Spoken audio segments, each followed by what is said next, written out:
வண்டலூர்ல ஒரு கிரசன்ட் பொறியியல் கல்லூரின்னு ஒரு கல்லூரி, என்ஜினியரிங் காலேஜ் இருக்கு. அந்த கல்லூரியுடைய நிறுவனர் தொழிலதிபர் அகமது ஏஆர் புகாரிங்கிறவர் கீழக்கரையை சேர்ந்தவர். அவர் மேல என்ன வழக்குன்னு சொன்னீங்கன்னா, கோஸ்டல் எனர்ஜன் என்ற நிறுவனத்தின் சொந்தக்காரர் அவர்.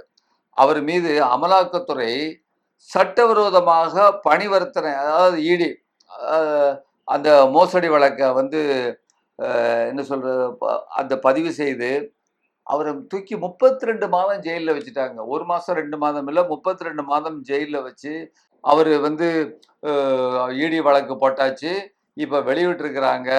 அவருடைய பிசினஸ் இந்த 32 மாதம் 2 வருஷமும் 8 மாதமும் இந்த இடைப்பட்ட காலத்துல அவர் நடத்தி வந்த அந்த பிசினஸ் வந்து டேமேஜ் ஆகி இன்றைக்கு சிதைந்து விட்டது.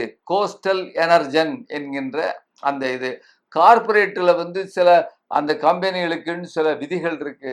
அந்த விதிகளின்படி ஒருத்தர் ஜெயிலுக்குள்ள போனா, ஒருத்தர் நீண்ட நாள் வராம இருந்தா அதற்கே இந்த உரித்த அந்த இதுக்கு அப்புறம் அந்த அதற்கேற்ற வகையில அந்த நிறுவனம் வந்து கைமாறிட்டு.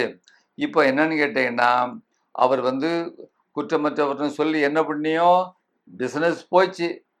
2.5 வருஷம் 8 மாசம் உள்ளுக்கு இருந்துட்டாரு. அதுக்கப்புறம் தன்னுடைய வியாபாரம் முடிஞ்சு போச்சு.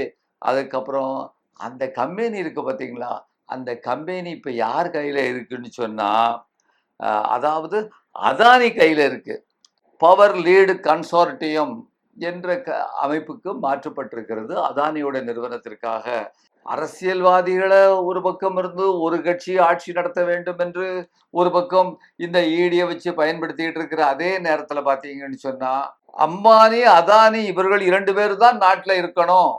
அதாவது அதான் வந்து குரோனி கேபிட்டலிசம்னு சொல்லக்கூடிய, மற்றவர்கள் எல்லா கம்பெனிகளையும் அழிக்க வேண்டும், அவர்களுடைய பணத்தை எல்லாம் இவர்கள் வாங்க வேண்டும், அவர்களுடைய கம்பெனிகளை இவர்கள் வாங்க வேண்டும் என்ற ஒரு முழு மூச்சோடு இந்த ஆட்சி நடக்கிறது என்று சொன்னால், இது நான் என்ன சொல்லுவது? இப்படிப்பட்ட ஒரு அதாவது மக்களுக்குத்தான் சரியான ஜனநாயக ரீதியான அவர்களுக்கு உரிமைகள் கொடுக்கப்படவில்லை என்று சொன்னால், முதலாளிகளுக்கும் லேசிஃபர் கேபிட்டலிசம்னு சொல்லுவாங்க, சுதந்திர முதலாளித்துவம் என்று, அது கூட இங்கு அவர்களுக்கு இல்லை. நியாயமான முறையிலே முதலாளிகள் இங்கு வளர்வதற்கு வாய்ப்புகள் இல்லை என்பதை வருத்தத்துடன் பதிவு செய்துகிறேன். காதுள்ள முதலாளிகள் கேட்க கடவது.